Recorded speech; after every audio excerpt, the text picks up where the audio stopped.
days were to correct. I remember. And he'd wear them until they were smooth on the bottom. Hi, everyone. Toes poke through.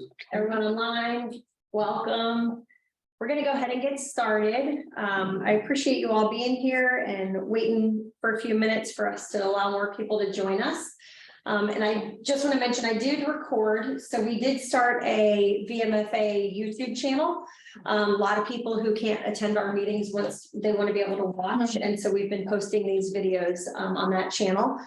But I thought today I would quickly just start with our mission and objectives of the Vmfa. It's been a while and we have a lot of new faces. So our mission is to strengthen the local veteran and military community.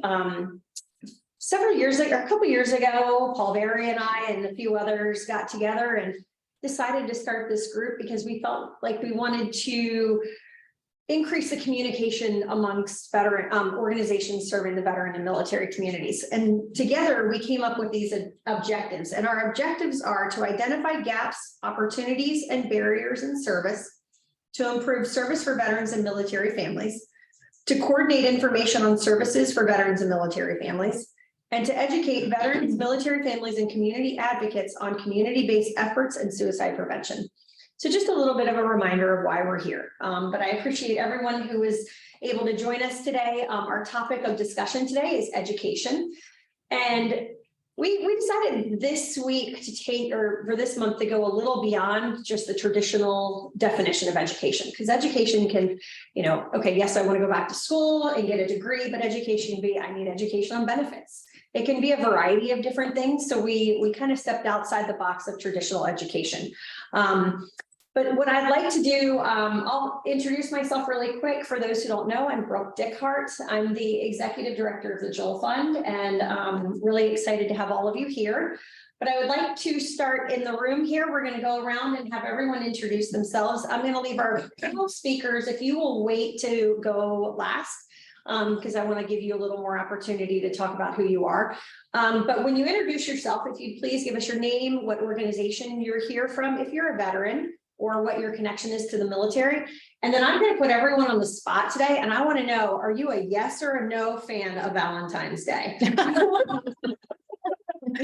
Now, I will say that I do love the Valentine's candy, but my husband and I do not celebrate Valentine's Day. So we, but I just thought it'd be fun to talk about something different. So I'm going to pass it over to you. Brooke. I'm Caroline Griffin. I am with the Caregiver Support Program at the Durham VA Medical Center. My connection to the military, I'm not a veteran, but I was a military spouse, retired in 2021 with the Navy. And I am definitely a yes Valentine's girl. And I just watched my flowers get delivered on the Nest camera. No. Make it more of a family thing. We take our little boys out to a nice dinner so we can start giving them those skills to eat out in public. That's what we do. That's great. Thank you. Hi, everybody. I'm Josh Dadoff. I'm also with the VA and the Caregiver Support Program. I did not serve myself, in spite of the constant threat of military school when I was growing up. And the son of a World War II Navy veteran. And my wife and I are kind of on the same page. We are both largely indifferent to Valentine's. We're neither pro nor con. We exchange cards, but that's kind of the extent of it. Nice. Yeah. I love it. Victoria Knott with the North Carolina National Guard Employment Center. I am not a veteran, but I've worked with veterans in one way or another for about a little over 20 years now. I'm indifferent to Valentine's Day. I told my husband I'd rather send me flowers on a different day, not the day he's yeah. I'd spend 3 times as much to play the game. So he knows how I feel about getting flowers and stuff. Hi, everyone. I'm Julianne Breeden, also with the National Guard Employment Center. Not a veteran, and I do like any time or reason to celebrate. So yes, no. We'll come back. Okay. Cynthia Lane Curtis. I had my dad was in the Navy, he actually flew, and then they put him in graduate school because apparently he had more skills than a pilot needs. I don't know, but he ended up teaching naval history at Stanford while he earned his PhD, and I have a son who just got out of the Marines Wow, after serving, so. welcome. And Valentine's Day, I just think you shouldn't wait for an event, just something, the surprises that you get, and there was nothing attached to it, I think, have more meaning. Awesome. I was just asking people to introduce yourself, what your connection is to the military, and how you feel about Valentine's Day, are you a yes or a no? Oh, okay, because I was confused. I'm Bria. I'm not a veteran. No ties at all. And my family is cool. I don't really celebrate it. Yeah. Yeah. It's okay. And you're with, Oh, and I'm with Volunteers of America. I'm the Grant Per Diem team lead for Grant Per Diem Case Management and Grant Per Diem Maple Court. So y'all probably saw emails from me, anybody. But yes, I've been on VOA for 2 years. I used to do coordinated entry before moving to GPD. And I forgot to say I'm with VOAL. oh, that's right, yeah, I thought you did, sorry. Good, I'm glad you all are here. Head to the back, go ahead. I'm Paul Berry. I'm the Regional Network Senior Director now. Nice. I've been in the NC work for close to 5.5 years now. I think I've known Brooke. She's like one of the first people I've met. Just, we do the coordinated care network stuff. You know what we do. And I think I've known or met just about everybody in here on the call. If it wasn't for Brooke believing in this community, well, we wouldn't be here. Obviously, we would be not like this, not in this capacity. So it's just humble just to be here. Thanks, Paul. Valentine's. Oh, Valentine's. 37 years of marriage. What I learned today from someone on another call was, like, on my way home, it said starting at 5 o'clock, like if you go to Walgreens, all the chocolate's half off. That's what I learned. Yeah. I'm Lee Carrick, I'm with the Chief Fund. I'm the one that's been sending out all the emails for all of this. So I'm sure you're all relatively familiar with my name by now. My father served in the Army for 26 years. Valentine's Day, I'm in red, I've got heart earrings, so I'm supporting it. But I have a first grader and she's the main reason that I support it. She's so excited. So I bought her Valentine's Day chocolates yesterday in front of her because I forgot to do this Valentine's Day. So, thank you for my support. Thank you. Diana Marquez. Hi, everybody. I'm Diana Marquez from Talents Ascend. Oh my goodness, I forgot what I was supposed to be doing. We are a hiring resource where we connect candidates to employers without the use of resumes, applications, or job boards.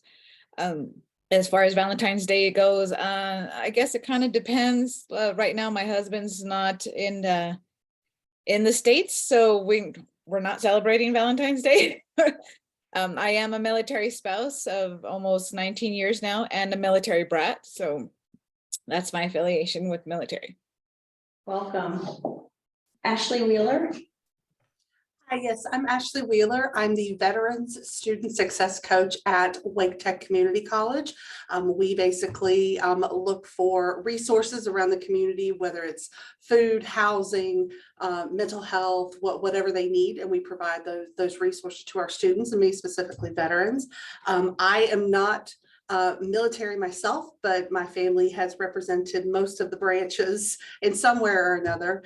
And today I affectionately call today Singles Awareness Day. So I'm not exactly pro, but yay, singles awareness. That's great. Thank you. Welcome. Thank you. Diana Hurtado. Everyone, I'm Diana Hurtado. I'm a strategic partnerships manager with Western Governors University. I am a veteran, United States Army Reserve Military Police. I am also a spouse of a disabled combat veteran. Welcome. Good to see you. Leslie. Wait, actually, Leslie, pause. You're a guest speaker, a panelist, sorry. Laura Happer. Hi, good afternoon. Laura Happer. I'm the Senior Employment Navigator for Veterans Bridge Home for the Triangle and Triad region. I am an Army National Guard veteran, military police, and was trained to become an intel analyst when I was injured. I'm also a military spouse, Veterans Day, Valentine's Day. It's, to me, it's just another day for me personally. It's another holiday without the husband because of military duty, but I did just get my flowers. And yes, that's nice. And I like Valentine's Day for my kids. I love being able to spoil them even a little extra than I normally do. So Nice. Okay, Jill Pickle, I think, is there a story there? Because it says Jill Pickle. Yes, I'd be happy to tell you all about it one day over a cocktail. I'm Jill Blakeney with Mustangs and Patriots Project. We're a recreational equine program for veterans in active duty and their families. I am a veteran myself with combined service in the Naval Reserve and the Army Reserve, and I am married to an active duty Army Reserve soldier. Valentine's Day, I'm with you. It's just another day, and when you're single, it just points out the fact you're single. So that's all I got to say about that. Takia?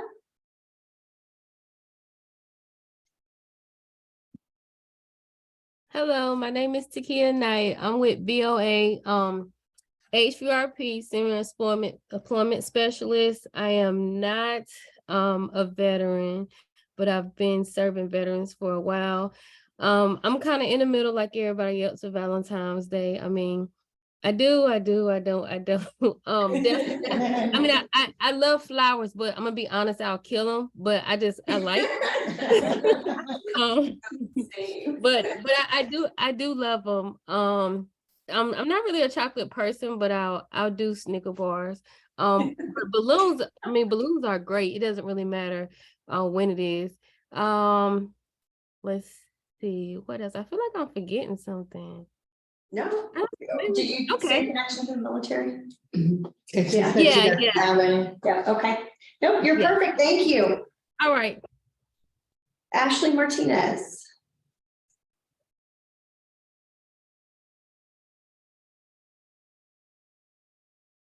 Trying to find the mute button.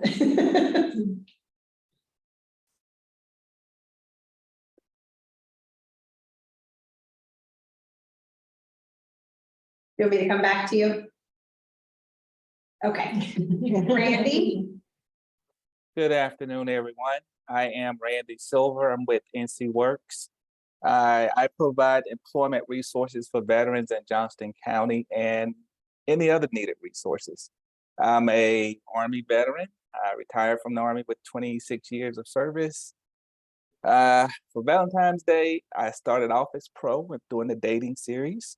But after being together 29 years, it's more indifferent now. You know, we can take it, depending on what day of the week it falls on. On the weekend, I'm good. During the weekday, as another day.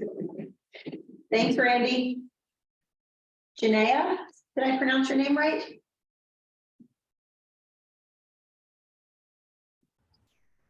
Hi, can you hear me? It's Jania. Jania, sorry. Hi, yes, I can hear you. Hi, I'm Jania Wells. I work with the North Carolina National Guard in the Education Office. My position is guidance counselor. As far as Valentine's, I don't really celebrate it with my spouse. That's not anything that we're big on, but we do celebrate it for our kids.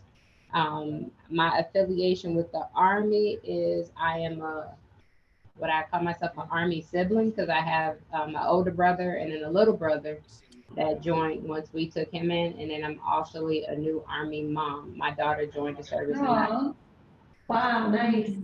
Thank you for joining us. No problem. Ashley, you want to try again? I said, if not, maybe she can come to my office because we're together. Yeah, she's in the other room, but no. Can you guys hear me?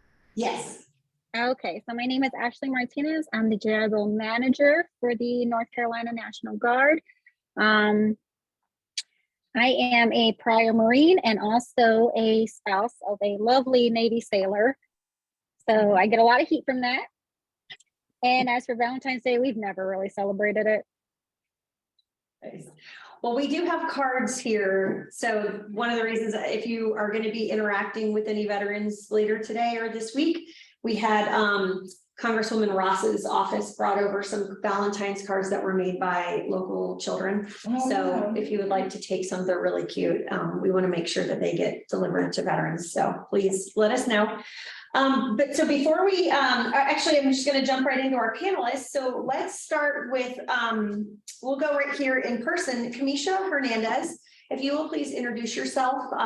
You can answer the questions that everyone else has been answering if you would like, but also tell us about the organization you're here with and what your role is.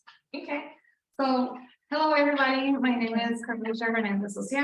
I'm with Veterans Upward Bound. I am a veteran daughter. I joined the military, got injured in training, and I am married to a disabled veteran. So, and I currently work with veterans. Valentine's Day, we never celebrated it because he was always deployed or TDY and those. So we tend to celebrate after because of the clearance, Paul, because of the clearance. So we kind of like make our own thing. Nice. One of the things that we do for Veterans Upward Bound, we serve 5 counties in the state of North Carolina. We serve Wake County, Johnston County, Chatham County, Lee County, and Harnett County. We are in the beginning of our grant. I am the interim assistant director at the moment. Normally we're a team of 3. We're a team of 1. We'll get there. We serve about 125 participants a year. And some of the things that we offer, our grant is to assist veterans that want to obtain a secondary degree.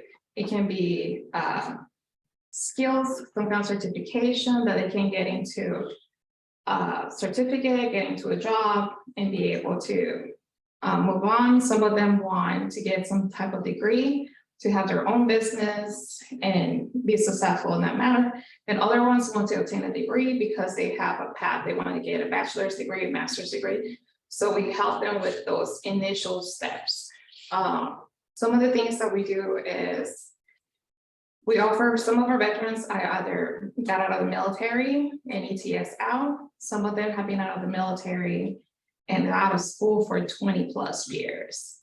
So we have identified that a lot of the adult veterans have issues with computer skills. So we offer computer literacy courses throughout the year for veterans. We also offer English, math, science, and foreign language.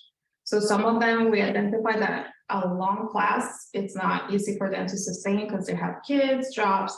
So we do small classes throughout the year, and we offer them either in person or in virtually that they can attend anywhere.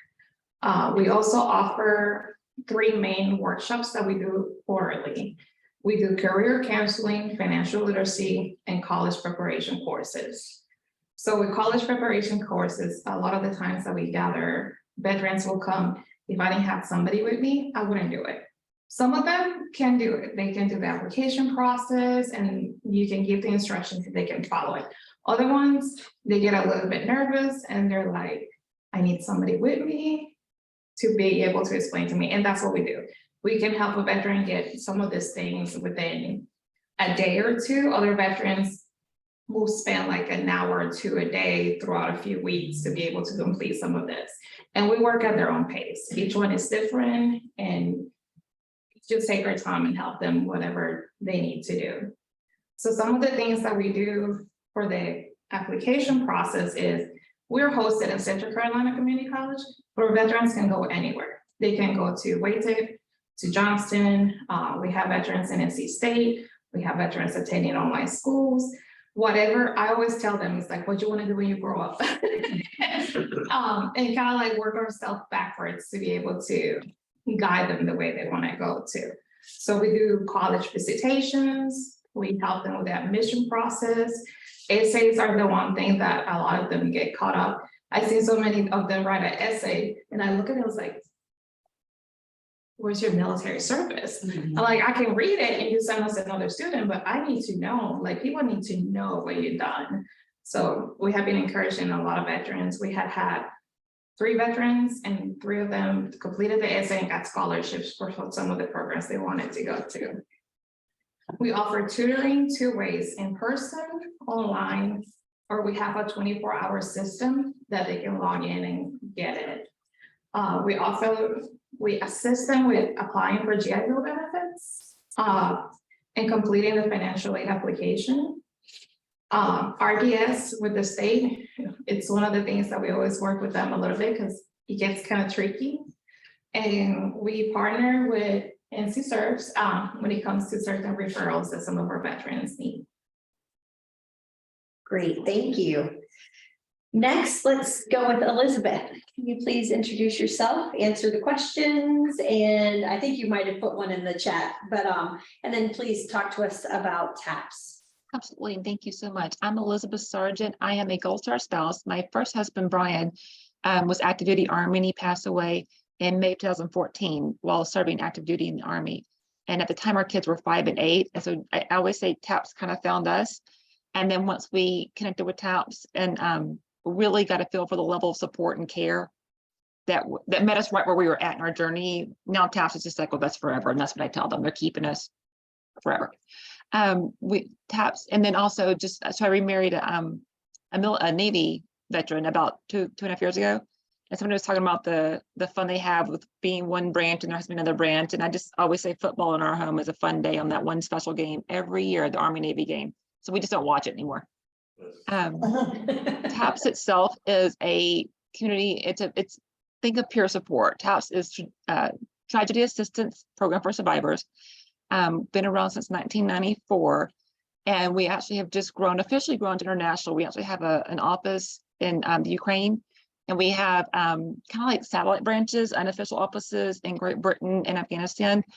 What TAPS is, our mission is, we are grief-based, peer-based grief support for anyone that's lost somebody that served. So whether it's obviously spouses and children and parents, but also siblings, grandparents, aunts, uncles, nieces, nephews, battle buddies, stepchildren, step-parents, step-families kind of thing, the more non-traditional, kind of roles and relationships. If that person served in any capacity in our U.S. military, whether they were a veteran or active duty, or no matter the status, no matter what circumstances, no matter when they passed, how they served, when they served, whatever, and really to a point, no matter what they were to you, if they matter to you, then we're here to support you as fellow survivors. And so our primary mission is the family members, battle buddies, and survivors left behind by a military loss, whether again, active duty or veteran status does not matter. That being said, we do have a large number of active duty service members and veterans. We're seeing an increase in outreach requests and support needs for our active duty and veterans that have either lost, usually a battle buddy or fellow service member or veteran service member, that may have lost a civilian family member.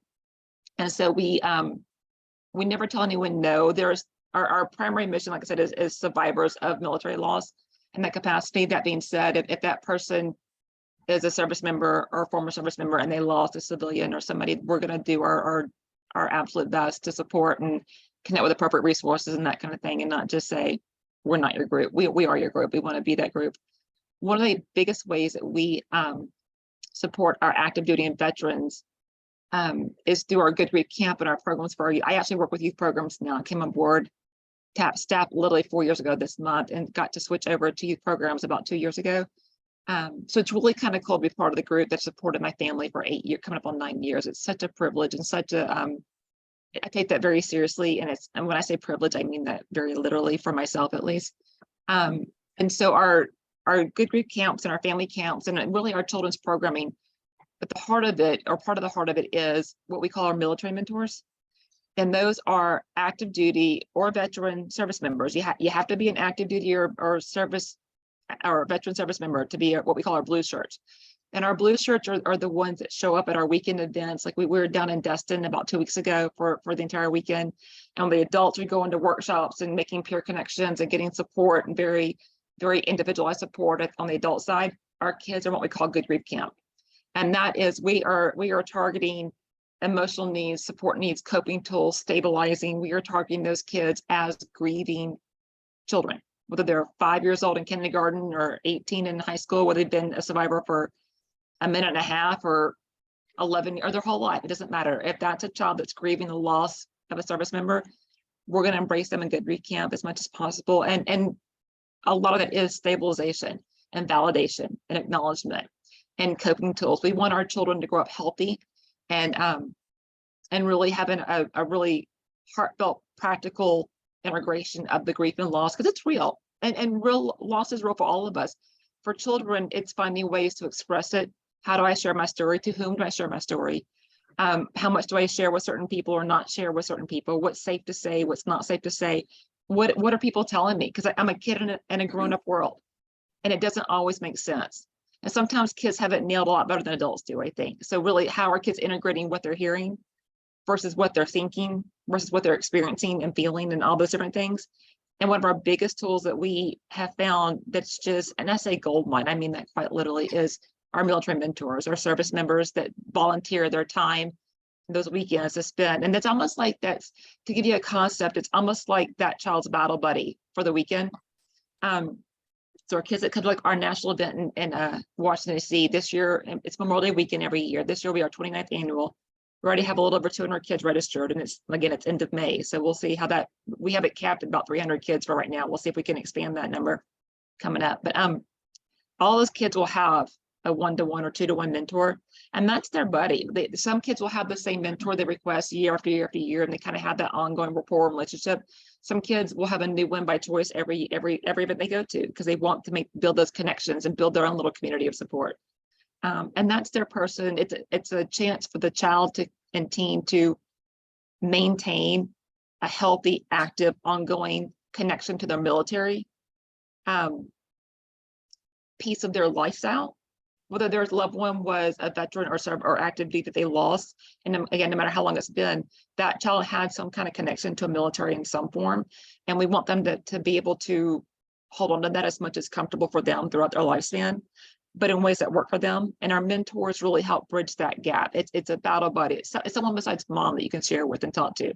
You know, that's always a healthy thing. It's someone that's another adult or young adult that can really companion you through that grief journey process, you know, whether it's the weekend only or throughout your whole elementary school and high school and whatnot kind of thing. But what we found is that military mentor program has become such a healthy tool for our veterans and our active duty. And we do train our mentors on site every weekend ahead of time and on site about how does grief look like in kids, like because grief is a little different with kids and adults. You know, kids, like I said, it's kids grow up in a grown-up world. And so we kind of impose our adult mindset on our children, and to a large extent that works because human beings are human beings. And that being said, kids are kids. You know, kids are just kids. And so to really meet them where they're at includes their developmental level, their emotional level, their age level, their grade level. And so we put our kids in groups with other kids their same grade and age level. So when you walk into a room, my boys were kindergarten and second grade when their dad died. And so the few months later, starting that school year, was their first TAPS experience. When I walked in, my eldest went to a group of second, third graders. They were kids his age. There wasn't mom taking you to therapy. It wasn't mom taking you to a group. Mom wasn't even in the room. Wasn't allowed to be. My youngest walked into a group of kindergarten first graders that age range. So it was the norm for at least an entire weekend. Instead of being like the kid who felt kind of on the benches in the real world, for that weekend, that was the norm. Every kid in that room is a first grader, is a third grader, and every kid in that room has lost somebody that mattered to them. They get me. You know, some may be a few minutes out, some may be years out.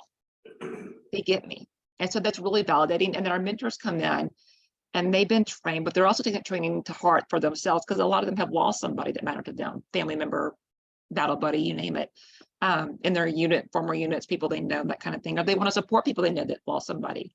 And so really we're equipping our kids and stabilizing our kids with grief tools that work for them at their level.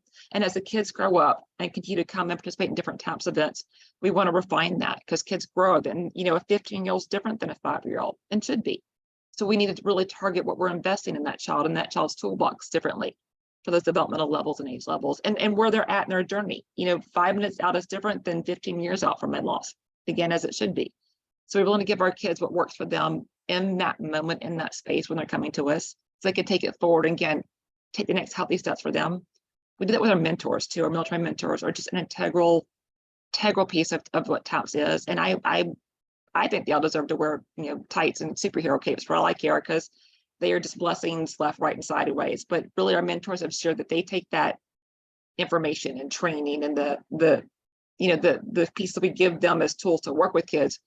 They're using it for themselves. And a lot of our mentors will come back time after time on their own time, their own dime if they have to serve these kids. It's a matter of heart work for these mentors, but also to have that investment in themselves. And so what we found is we're really trying to, I say capitalize, but in ways that work for our mentors too. How can we build this connection, this community for you? Yes, as military mentors, but as military mentors who are working with our TAP surviving kids. I think I answered all your questions, kind of long-winded. As far as Valentine, like, I'm a big fan of chocolate. I don't care. Like, I take my kids chocolate. I'm that mom that takes my kids good chocolate out of the Halloween bag. So chocolate and dinner is good any day, every day.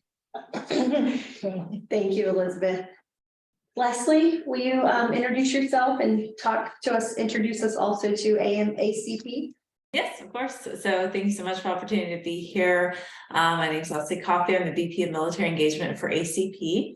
And I'll talk to you a minute about what we do. But first, as far as military affiliation, I am an active duty military spouse. My service member has been serving 29 years last month. And I've been a part of 27 of those, almost 27.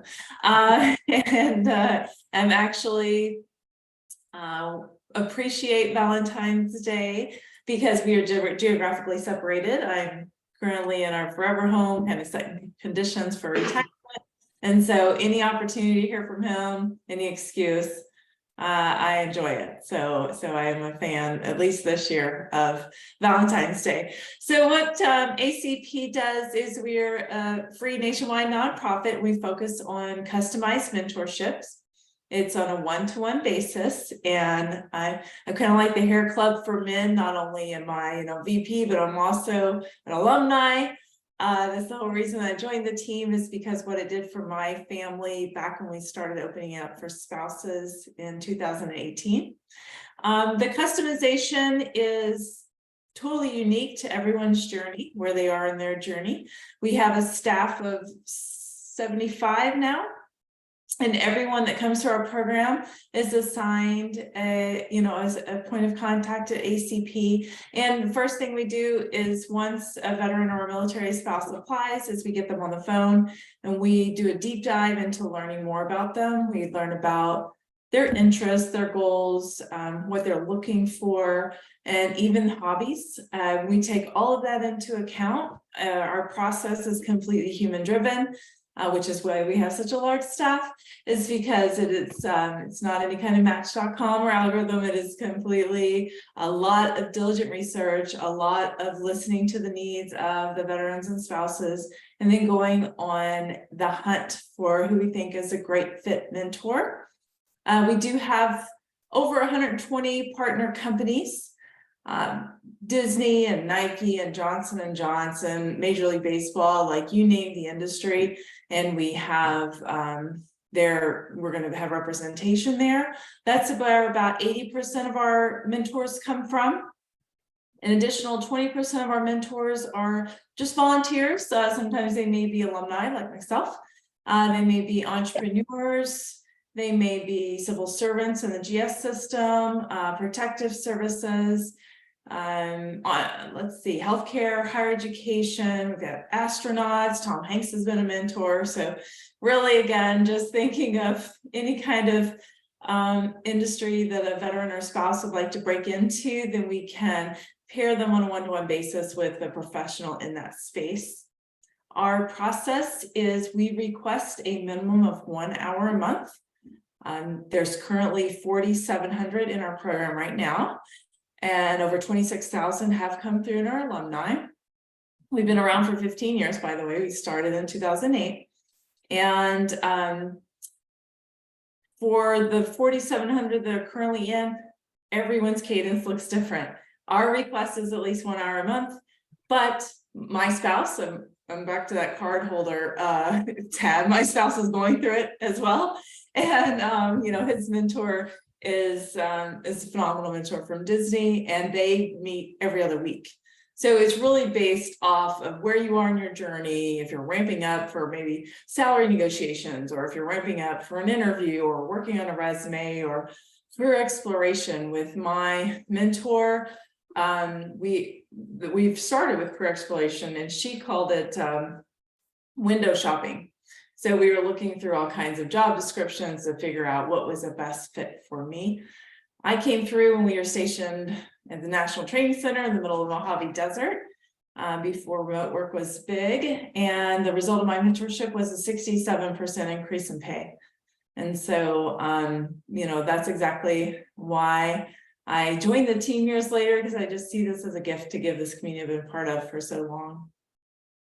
So I think I've kind of hit the high notes on that. Something else that I would highlight is that those partners that I had shared, they come on our LinkedIn. Now, normally it was once a week, but now it's twice a week because they're so in demand, and they really talk about what it's like to work in their company. It's always a veteran that works for them, how to get noticed, you know, how to bypass. They give you like a direct person's email or a direct way to contact them and not have to go through the applicant tracking system. What we really focus on, it's important to us, is meaningful employment. And what we do is we check in with our alumni every 2 years. We just did a check from everybody that came through in 2021. We checked in November and December, and 85% were still in that same position. So 85, and we're so proud of that retention, because, you know, we just knew our numbers were going to tank, great resignation, you know, everybody's switching. That was not the case. And as much as I'd love to take credit on my team, it's the mentors. The mentors are identifying, you know, the right career path, the right level, you know, with the experience that they have, the education, the certifications, and then also culture. Culture is so huge for those coming out of service. So again, meaningful employment, our average starting salary for both veterans and spouses is $93,000 for those came through last year. And 40% of those did not have a degree. So that's really understanding that the right introductions are being made, doors are being open, and so yeah, completely open to any questions. So I do, and Leslie, I apologize if you already mentioned this. Did you say on average how long someone is a part of the mentoring program? Oh, so our request is for 1 year. So it's not only, it doesn't mean you know, it takes a year to get a job. They can get a job the first month of working together, but it's also, that's why the retention piece is so big, is because landing well and then thriving in that new position, having somebody to help you to integrate, having someone to help bounce ideas off of, and especially once the honeymoon's over, 4 through 6, something like that. It's a safe sounding board that, and these our mentors are all volunteers. And we only provide them one veteran or one spouse to focus on. And so they're really volunteering for nothing more than to see what we call a protege succeed. I mean, that's what it's all about. So if you're working with someone who, you know, has in their mind this path that they want, but maybe there's some, you mentioned certificates, or like if they need some education, do these mentors provide them with guidance to figure out that path, or is it just mainly directly to employment? Yes, so 100%, a lot of our those that we assist are going to school. We help a lot of student veterans. A lot of our mentors help them to get internships or paid internships, but really making sure that they're studying in their studies are an emerging career and not something that's going obsolete or is going to be replaced, because of course they are professionals in that space. They're hiring managers in that space, so they know the trajectory, and they know what's happening in that specific industry or in that specific career path. Okay, thank you. I'm going to ask just some specific questions to each of you, but if this question pertains to you, feel free to jump in, please. Elizabeth, with TAPS, what do you see for education support with the youth and even for the family members from TAPS? You know, as a child is, you know, maybe applying to college and that sort of thing, what kind of education support services do you see?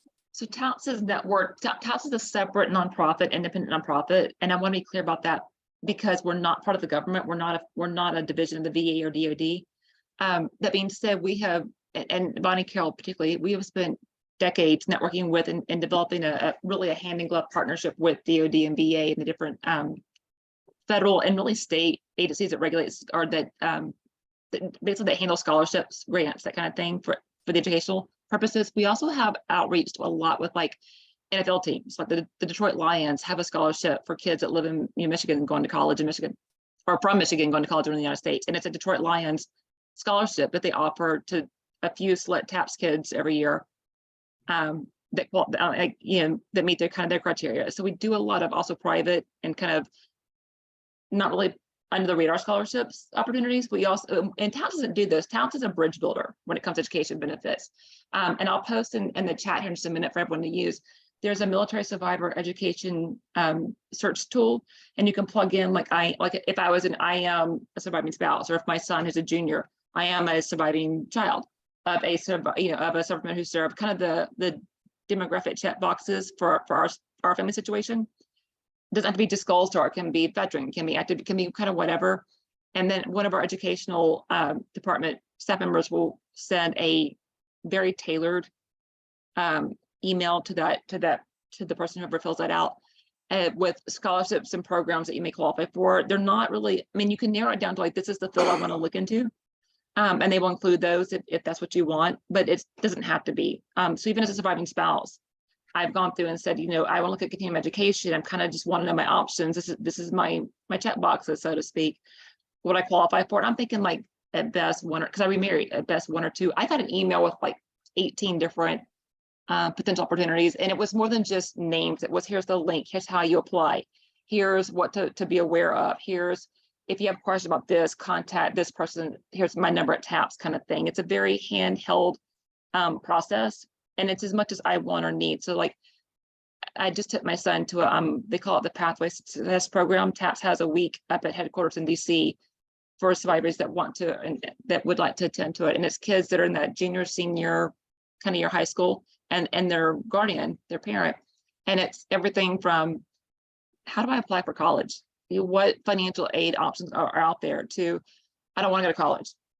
Well, you have a ton of options. Well, how do I find those out? How do I explore that? How do I apply for those? What makes a good essay? What makes a rotten essay? And they brought in guest speakers and admissions counselors from, Kentucky, and they brought in trade school experts. And we went to local colleges and trade schools, and because there's no one path after high school, which is kind of the cool part. It's also the very overwhelming part.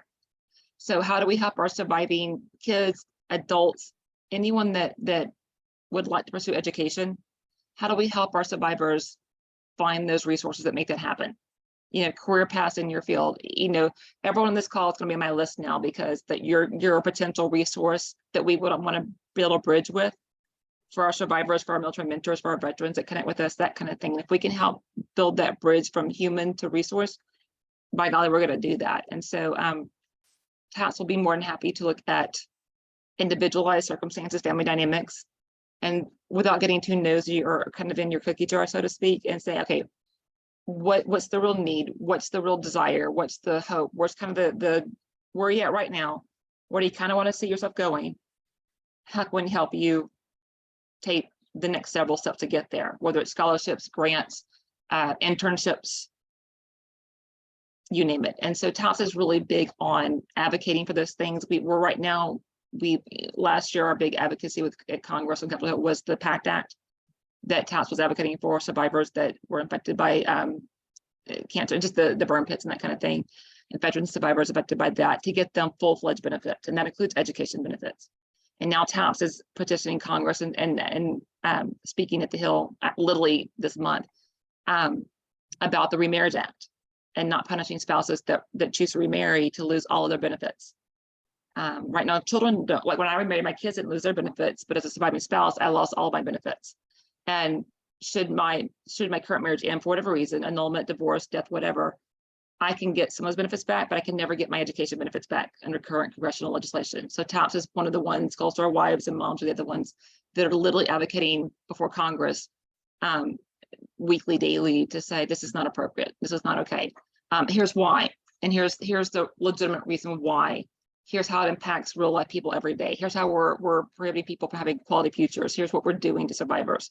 And so how can we remedy that and make it where it's proactive, healthy, financially feasible, of course, for all of us, but also appropriate and reasonable and responsible for our surviving family members. So Thank you. Karmisha, do you only serve veterans in your program, or is it open to family members, spouses, or even civilians? So we do only serve, because we are Department of Education funded. We only serve veterans, but our sister trio program serve military. So you have Upper Bound that serve high school students, and they do offer that same kind of concept that we do as Veterans Upper Bound, and they serve military dependents. And then for military spouses or dependents are in school, you have trio student support services. And they do offer a more broad experience and support for those, and they serve veterans, military spouses, and dependents. Okay, thank you. And then this question, I'll let you start, Karmisha, but is open to all of you. Are there very specific definitions of within your organization of, say, a veteran or a survivor for someone to qualify? Yeah, so for us, one of the things that we have encountered when we go to base and see, we serve veterans, and there's a specific, you serve over 180 days of active service. Or if you were on the Guard Reserve, you serve over 30 days of active service. As long as you don't have a dishonorable discharge, we serve you. So I know some of the other programs cannot serve certain discharges, but we do. As long as that it's not a dishonorable and you fit within those 3 windows, we serve the veteran. Great. And I know some of them like, hey, I don't have education benefits. So we try to identify what they want to go to, see where we can find sources of like private scholarships, or if there's a school that's running a scholarship, help them apply for all those. So right now, like Sam, we have a veteran doesn't have funding, but he wants to do a CDL. So we started with the process. It's like we do have an initial cost that we're gonna help him, let's say, for $75, but we got him a scholarship for his CDL. So it's one of those things that we try to navigate with them and see where they're at and where they want to go. Great, thank you. And thank you for mentioning National Guard, because I always like to make sure that we do address National Guard in these conversations. So Leslie, how about you? Specific requirements as to how they qualify, and do you serve National Guard also? Yes, thank you so much for bringing that up, because as Elizabeth was speaking, it's exactly what I was thinking. Oh my goodness, I didn't talk about who we serve. So anybody that has served at least 180 days post 9/11, so even if they got out 20 years ago, anybody that's of course active duty, National Guard, Reserve, all branches of service, including Coast Guard, any surviving spouses, Gold Star spouses, spouses of disabled post 9/11 veterans, as well as active duty spouses. So those are the parameters of our grant. We're grant funded, and those are the parameters. Okay, thank you. Elizabeth? Do you have a specific requirement? I didn't, okay. Nope, if that person is served and they matter to you, you reach out to us, and I'll put the number I'll put the 800 number, the 24/7 number in the chat too. Thank you for reminding me of that. Thank you. Another question for everyone is, how do you track the progress of the veterans that you serve? So once they've enrolled in your program or programs, I know like with ACP, it's a year long, but is there any other way that you track? And we'll start right here in the room, Karmisha. So for us, we have assessments. So we run an assessment for the veterans to identify where they're in, especially when it comes to the English and the math. We provide all the courses.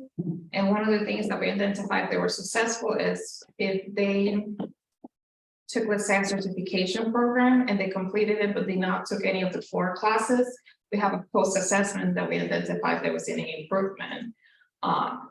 For us, a successful veteran will be somebody that took the assessment, was able to enter into school, and we provided that support during those courses, pass, and it's about to complete, or it's gonna transfer to a 4-year school. That's one of the ways that we identify.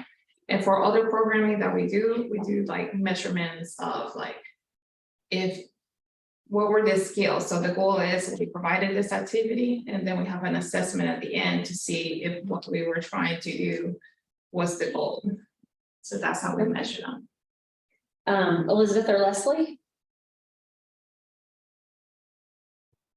And so for, as I had mentioned, everyone that comes to our program is assigned a point of contact at ACP.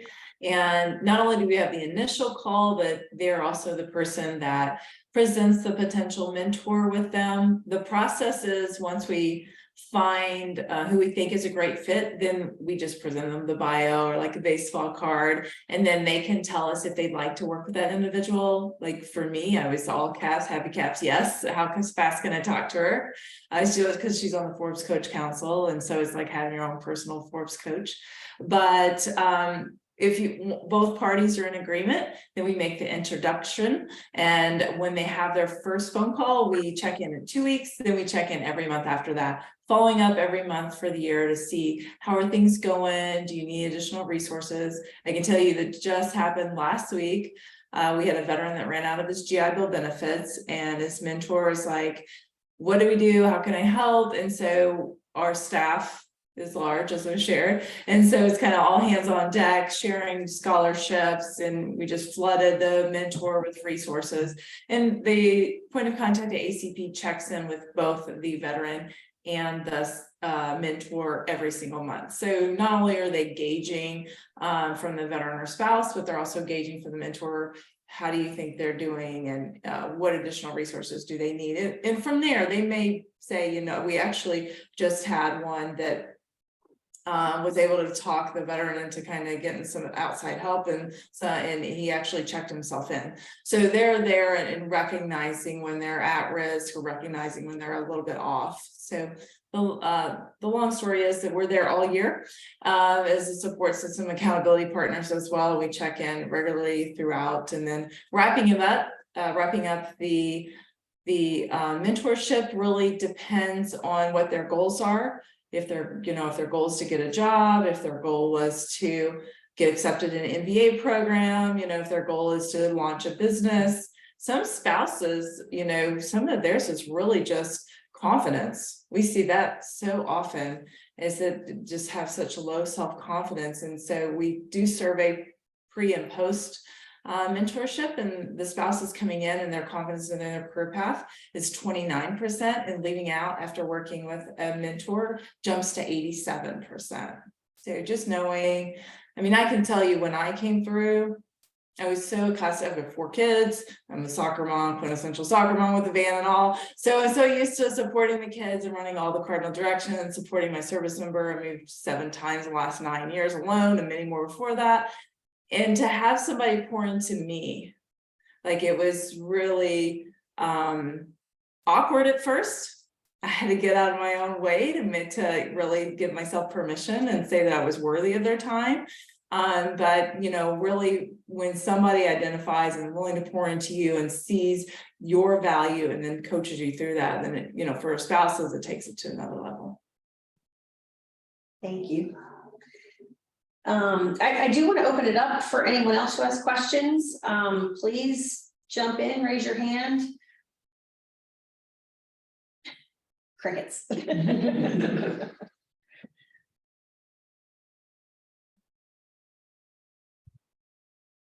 Well, okay, no questions. I'm sorry, can you all hear me? Yes. Hi, I just wanted to throw out there that the North Carolina National Guard Education Office, we have a lot of information that we offer here that you can call in and get information about pretty much all of your education benefit options in one. And if we don't have the information, we're generally pretty good at finding a point of contact for what information you are requesting. So myself, Ms. Martinez, we have Ms. Parrish, and then we also have Ms. Reed. Pretty good team of resources and information should you ever need it to reach out to us. So I did go ahead and put my contact information in the chat, and I will, I believe if you contact me, I can get you in contact with anybody that you need, but just let you know that our information is in the chat if you ever have any questions regarding the education benefit options for national. And I also previously worked in active duty, so I kind of know what their options are also. So if I reach out to you, I'm going to start utilizing you all as resources. Great, thank you. And we will, So this is oh, go ahead. Sorry. No, it's Miss Martinez. I also work with Jania. Normally when there is a new scholarship that gets posted for the state of North Carolina for dependents, spouses, you name it, they usually do stop by our office first just to let us know, because we do work with not just National Guard. We work with everyone. I can tell you right now, me personally, I received GI Bill inquiries from the Coast Guard, the Marines, the Army. And like Ms. Will says, if we can't help you, we will certainly find the person that will. So we've never ever left a veteran hanging. Great, I love it. What about announcements? Who has announcements? Any events coming up that you want to share with the group? Yes, My program is hiring. I love it. That's, yes, Paul, you got that for your Laura? Yeah. Who's doing it? Beat her right away. Okay, awesome. Anyone else, something they want to share with the group? I will say I would probably do have a National Guard brand new that was looking at education benefits, and I do have her contact. So if I can get Janelle and Miss Ashley's, that'll be great. Yeah. So like in our office, even though we only serve our beauty programs, like all the military related stuff runs through our office. So we might not like announce that we work with everybody, but we do assist. So like we help the director for our program do support all the military affiliated personnel at the college. So they do serve and advocate for dependents, spouses, active, retired. Yeah. Okay, great. Well, I'll make a quick announcement. Isabella was in here earlier, but Operation Art classes with the Joel Fund, we are taking registrations now for spring session 2. So please check that out. And if you have a flyer or something that you would like us to share, send it on over to Emily. She will send out everyone's contact information and the link to this video, as well as any information in the chat and the flyers. So yes. I just wanted to let everybody know, I've only been with the company about 6 weeks, but we accept all veterans and their spouses. The criterion with women is just have to be female. With the men, we do require that they're either supporting or even paying child support for minors under 18. Okay, thank you. Good to know. Thank you, everyone. Our next meeting is in a month, March 14th, and our topic of discussion will be social enrichment. So we look forward to seeing everyone next month. Thank you.